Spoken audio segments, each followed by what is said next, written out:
Good morning. This is Pastor Ernie Lewis of the Blue Point Church in Sisney with your thoughts for Friday. I wonder if you have ever had to appear in court, maybe stand before a judge for something or another. I know I've made a couple of those appearances just as character references for others, and it still scared me to death. I was afraid I would say the wrong thing, be misconstrued, and I wanted to be truthful and honest before that judge. Well, the Bible talks about a couple of different judgments that people will face. One of them, he says in Revelation, is the great white throne of judgment. This is as close as I can come to that white throne. But the great white throne of judgment, one will stand before God and give an account whether they've ever accepted Jesus Christ. He said the question is whether your name is written in the Lamb's book of life.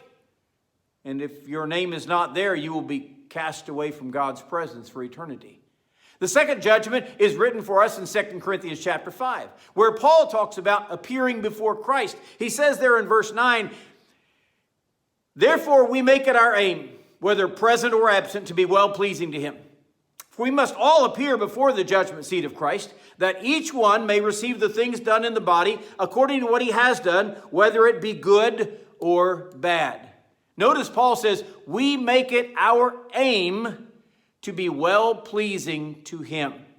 I hope that is our goal today. No matter what we're doing in this life, I hope that our aim and our goal is for our thoughts to be well-pleasing to him, our words to be well-pleasing, our actions toward others to be well-pleasing to him. Because after all, we have to make this appearance. This is sort of that videotape reel of our lives, I believe, that we will see.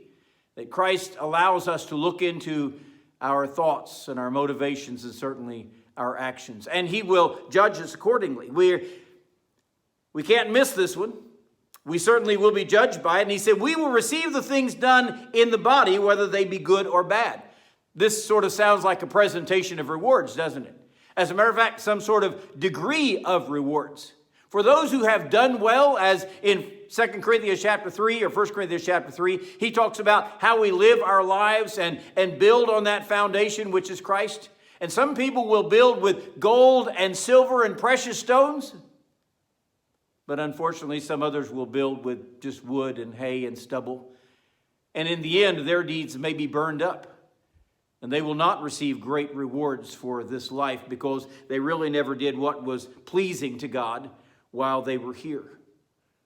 So when we stand before Christ one day, we give an account of this life, and it will be according to the things that we have done, whether good or bad. So I really think that if we're going to be well-pleasing to God, then we need to live a life that is following his word, that is obedient to his will, that is certainly submitting to his work in our lives. Knowing that we will stand one day in that appearance, I do hope and pray that we will live a life that is well-pleasing to God, that will be able to stand up in the judgment before Christ.